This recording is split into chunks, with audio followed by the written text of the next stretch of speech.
Good morning from Panhandle Outdoors, America's only daily outdoor TV show. Your source for fishing, hunting, and information for folks who enjoy the great outdoors. Now sit back, relax. It's Panhandle Outdoors. Good morning, folks. Welcome to Panhandle Outdoors. I'm Winston Chester. I'm glad to hear this Thursday morning. We got a big show lined up, a good video lined up for you, and all kind of cool news to share with you about our outdoors here in the Florida Panhandle. But let's take care of our weather. It's going to be another nice day. High of 82. Low is only going down to 67. So you can see the springtime is really sort of springing in as we start getting into the early springtime. The water temperature, 76.5 as it was yesterday. Good, and it's going to be steadily now around that. And a lot of people are asking about what's going on, and we're going to try to bring you updated information as much as we can and keep everything as normal as we can. That's why we sort of make sure we're putting the show on from Studio B, which by the way, right across the road from our house in a garage. So we'll show you that on the Google Earth maybe one day. The river readings here, the Apalachicola Bluntstown at a 14.6, and it's steady. And the Choctaw at Caryville, 7.1, and it's steady. So it looks like it's going to be steady for the whole weekend. And as far as I know, all the boat landings at all the rivers are open for the weekend. And I see nothing wrong with a man taking a woman taking a boat out to fish. So anyway, we just follow the guidelines. But if you get a chance to get outdoors, even just walk around the block, try to do that. Get outdoors. Tide chart brought to us by Kent Forest Lawn. Another day or two of neap tides. Highs right around noon now. A little bit of a high tide around 11:17. Then a little bit of a current taking it out till about 7:53. Then it'll be low. And then we'll get that wind. The wind's going to be south-southwest at about 8 to 10. All right, let's take our break. We'll be right back.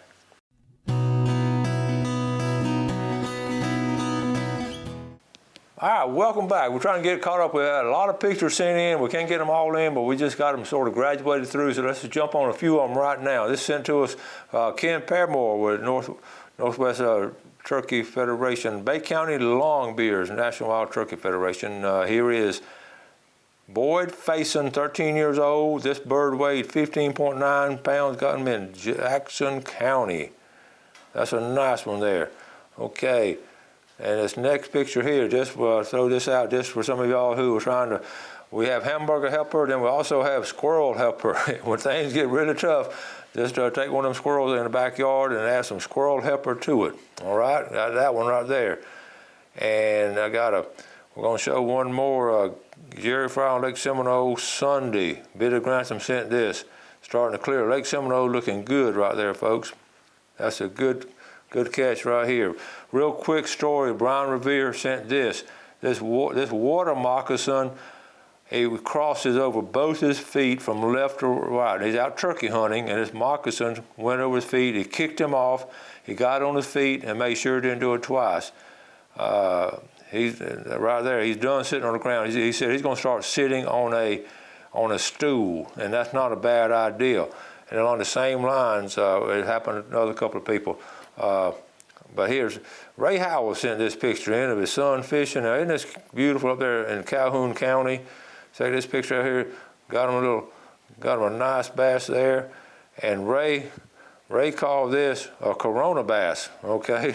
His son, Thomas Howell. I said, that's great. I like that new species of the Corona bass. Beautiful picture there. And, okay, that's all we're going to have time for right now, those pictures, and we've got some more to show you. Let's go ahead and we're going to set up this video, spring turkey hunting with Mickey McCormick up there in Wausau. It's just a lot of fun going up there, and you can see you don't always have to get a big turkey, and sometimes it helps to get a big turkey. So we're going to take our break, and we'll come back and show that video. Then I'm going to be, at the end of the last couple of minutes now, we're going to come back to me, and we're going to do our drawing for tomorrow for Tarpon Dog Seafood. We're going to do the drawing at the end of this show. All right, got to be flexible. Let's take a break, and we'll be right back.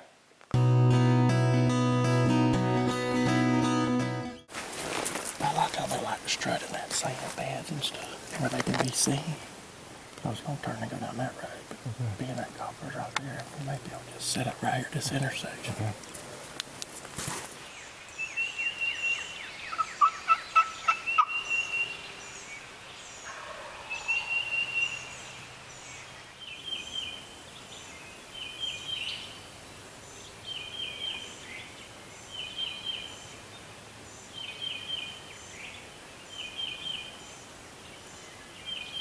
we set up right there with that bird, 50, 60 yards right there.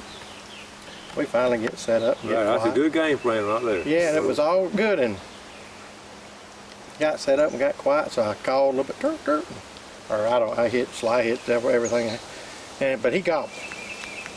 He knows where we're at. Were they gobbling right after the call? Yeah, that one was a little bit. Well, I had some that would answer right away, and that one, when I think I might have hit the slate kind of quiet. Anyway, he answered. I said, well, I give it about 5 or 10. They still in 5 minutes or so. I said, make sure he was answering me or not. So I called again, and he blah blah blah. I said, I said, we might just better sit quiet now. It probably wasn't gonna be about 10 minutes. They're gonna pitch down. So we're sitting there, and just before I was telling the coach, I said, we'll hear that bird fly down. He's that close. I said, we should hear him.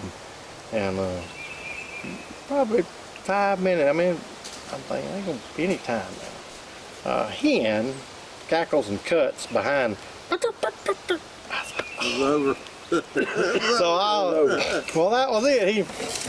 I don't even remember. His nose up. Yeah, I said, I don't remember. That's what I said. Oh man, so I went to call it a little bit. I said, and I don't remember if he gobbled or not, but it wasn't long. He finally pitched down.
We called, well, that bird, I felt like it went with the hen somewhere, but we kept hearing the bird, and I would call, there was one way off an answer, or every time I called out here, but there was one south of us, kind of at the whole food plotter down around that creek, 100 yards from us, would answer about every time. I mean, we sat there, let me get back to one coming behind.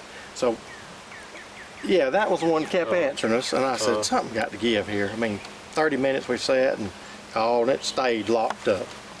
I said, I tell you what, rather than us all try to move, I'm gonna walk down this road and call and see if I can get that bird to make I'm moving and come to us. So I pick up and I go down the road to the pond, maybe 40 yards or so, if it's just probably out there sight. And it kind of curve, makes a little dip by that draw. Blow right. I was like, did I hear that right? I mean, I just got up and left. I'm gonna walk down and got quiet and gobbled right behind him. I said, oh my gosh. So I'm thinking, I got to get back because he's gonna come to this call. Well, I'm thinking he's gonna go around them. I ain't got no gun or nothing. So they got the decoy out? They got the decoy out, but he's behind them. I mean, right behind.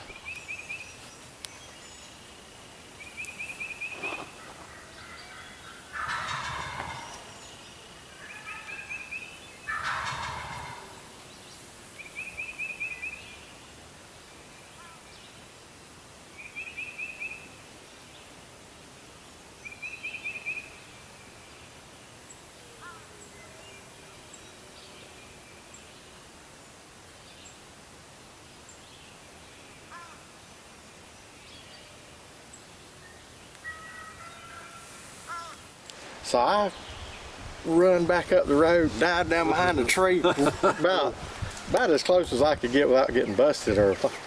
And he might have saw me. I don't know if he could have seen you. I don't know. I mean, but you'd be surprised, you know, their eyes through the wood. Yeah. But I come back down the road and I was trash and I could see the deer. He gobbled again, and then I heard him start putting. And I thought, uh-oh, he done got too close to him. And I thought because he put, and so I sat there a minute and I said, hey, I'm gonna call, see if I can get him to turn. So I called and gobbled. Well, I didn't know. Of course, it kind of was a further away, and I thought he's going away gobbling. I come back to them. I said, dog, how close? He went across the road. I think it was another bird gobbling that if I'd have just, I don't know. But anyway, we had some idea.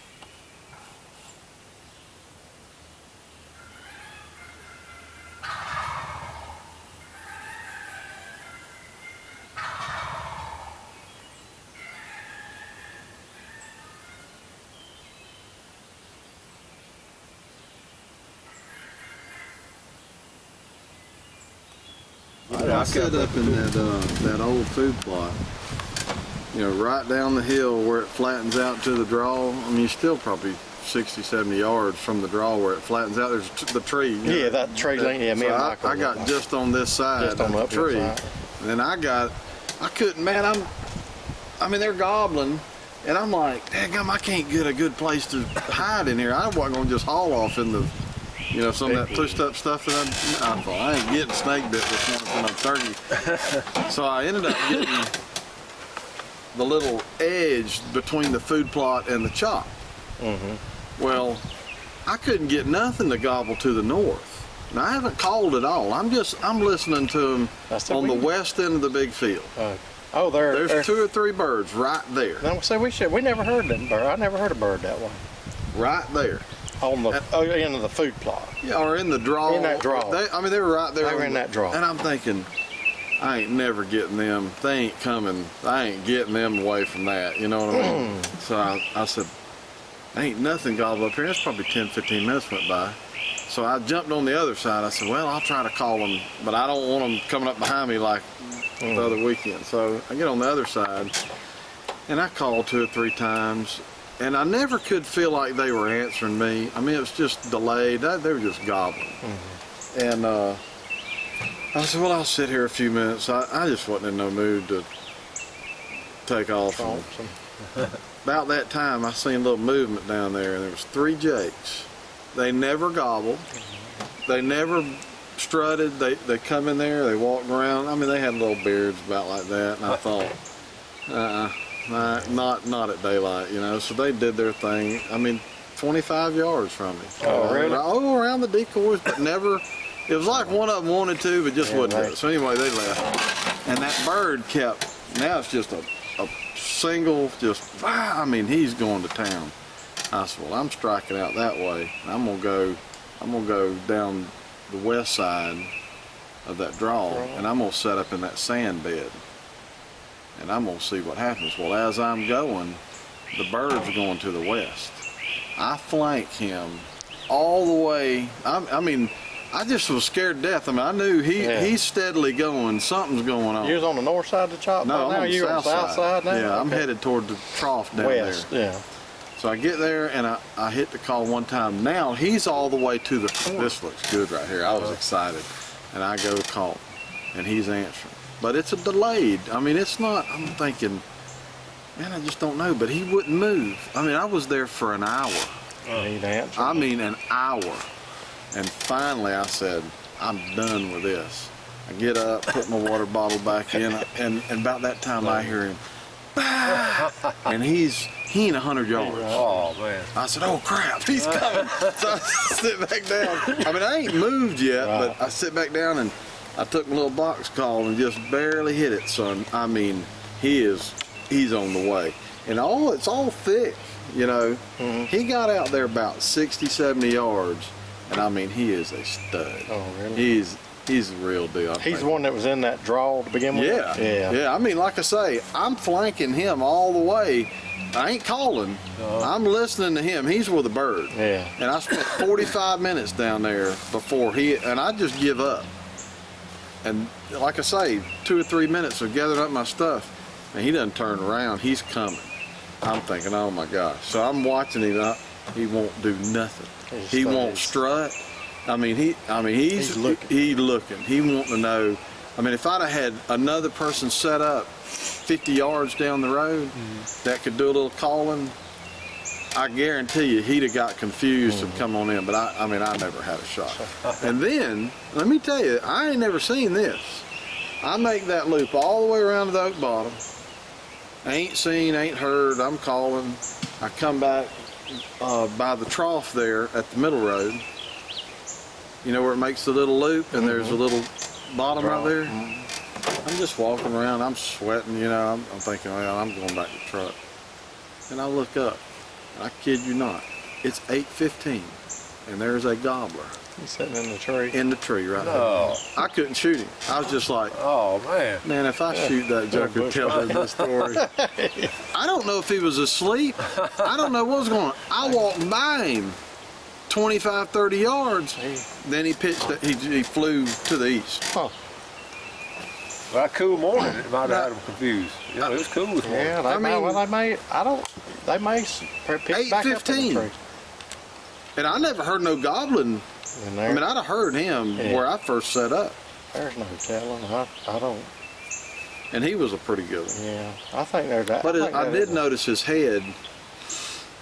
It wasn't that fired up red head. It was kind of in between kind of deal. I mean, there's some red on him, but I don't think they're really red up until they get excited. That big one down there, he was red up. That's the one I think me and Michael was tailgating the other day, and we just never could. Yeah, he's a big bird. All right, now Mickey and I didn't have any luck with the big gobblers, but we dropped Michael off at the pond this morning at dark. Before daylight. And got back here, and I think you did better than your dad and I. Tell us what you did. Me and Ryan caught 24. 24 bass? Yes, sir. Well, what did you catch them on? I caught some on a worms and we caught one on a spinning bait. You like that color there, huh? Purple color. You catch any on that one? 2 or 3. Cinco's? Pretty good. Some a little, all of them?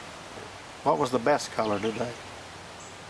Like watermelon, black and red. Oh. Watermelon, black and red. All right, that's the secret. What size were they? 2.5. Good deal. Probably that Panhandle Outdoor shirt helped a lot too. I know that goes a long way on success. I knew I wore the wrong shirt. That's good, Michael. Okay, old Ryan. What you got here, buddy? You just called. I heard you holler down here. Tell us about it. I just caught him on a Cinco wacky rig. We got a wacky rig. Tell us about that wacky rig.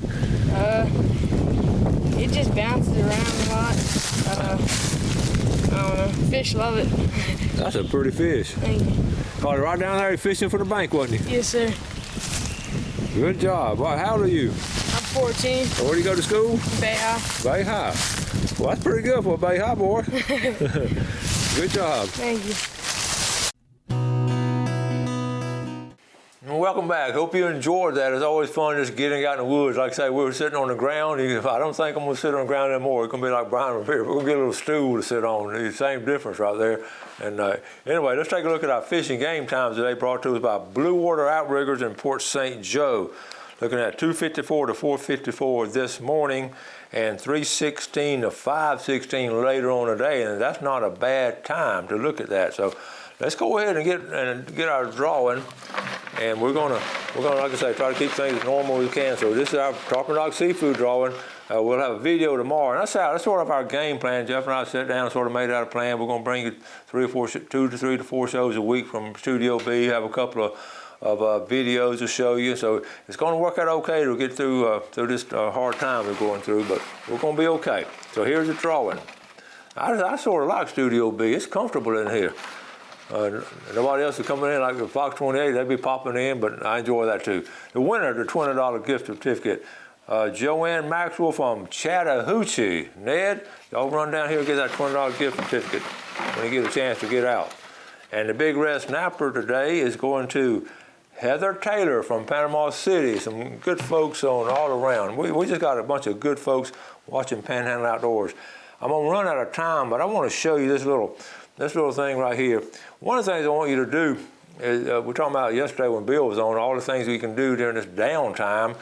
And of course, but one thing too, it lets your little mind wander. And when I told my students that, when I say little mind, I said, I'm talking to several of y'all. They look around and say, who you talking to?